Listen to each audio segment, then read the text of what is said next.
Catch, written by D C Swanson, illustrated by Clint Hansen, published by Black Rose Writing. On summer evenings at the park, you'd find before the day grew dark, in some green field or grassy patch, a son and father playing catch. The son would bring his ball and bat and dusty little leaguer hat and sit until he'd give a cheer when he would see his dad appear. The dad would keep his weathered mitt inside his briefcase where it fit beside some papers that he'd shirked to play some baseball after work. They'd warm up first and then step back to hear and feel the leather smack as back and forth the fastballs flew in humming arcs between the two. And when they felt their fingers sting, the dad would get the bat and swing. He'd roll the sleeves up on his shirt and hit some grounders in the dirt. Then just before the sky got dark, the dad would heave his highest arc to watch his son go take a stab at one last diving circus grab. And once the final catch was done, the dad would walk up to his son, who'd raise his glove above his cap and give his father's mitt a tap. But summer always turns to fall, and little leaguers soon grow tall, with far less time than they once had for playing baseball with their dad. At first, the son was all alone among his friends without a phone. He begged his parents to relent, then screens were where his time was spent. His dad got home one afternoon and said the park is closing soon, but not just yet, and he would love to hurry there and bring his glove. The son said, "Dad, if it's okay, I'd rather not play catch today. Tomorrow then, this app is great." His father said, "For you, I'll wait." Tomorrow, though, was back to school, and in this house it was the rule that homework first must all get done before reserving time for fun. The dad got home from work and asked the son to catch, but he'd been tasked with big assignments on his plate. His father said, "For you, I'll wait." But once the schoolwork all got done, the social scene ensnared the son, as webs of friendship spun and grew, and teenage flirting started too.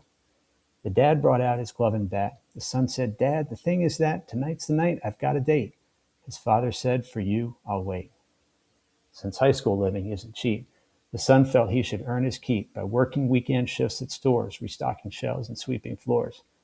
With glove in hand, Dad tried to speak, but it had been a busy week. The son said, "Dad, I'm working late." His father said, "For you, I'll wait." And soon, as sure as grass turns green, the son grew up and turned 18 and made big plans that coalesced to spread his wings and leave the nest.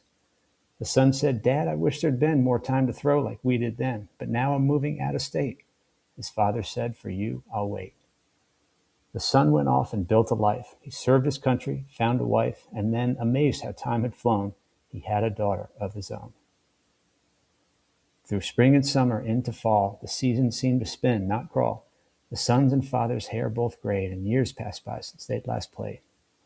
And then, one windy winter day, his mother called the son to say, "Your father's gotten very sick. He's home in bed, and please come quick." The son rushed home before the dark to his old house beside the park.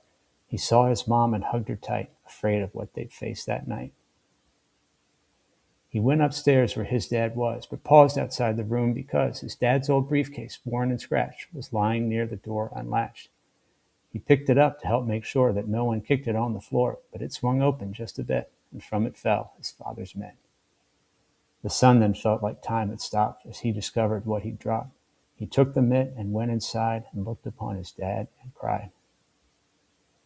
The son sat down and said through tears, "We haven't had a catch in years. I'm sorry, Dad, for it was wrong for me to make you wait so long."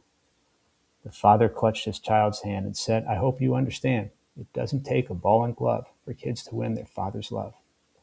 I prize the days when we played sports, but what kids choose, a dad supports. I knew your life would take an arc beyond our catches in the park. I'm proud of who you grew to be and glad for all I got to see. To watch you grow and so much more, son, that is what I waited for." The son knelt down and bowed his head and thanked his dad for what he'd said. Then, wiping tears upon his sleeve, he asked one thing before we leave. He placed the mitt on his dad's hand, then went to his old bedroom and got out his glove and dusty cap and gave his father's mitt a tap. When winter fades and spring returns, each little leaguer soon relearns what baseballs sound like when they smack in gloves and how to throw them back. And one spring day, the son embarked to take his daughter to the park and give to her her granddad's mitt, though it was far too big to fit. He said, "Someday, if you so choose, I think it might be fun to use this glove to have a baseball catch in some green field or grassy patch." His daughter laughed when he was done and said, "Someday that might be fun, but I'm too small. I'm not yet 8." Her father smiled. "For you, I'll wait."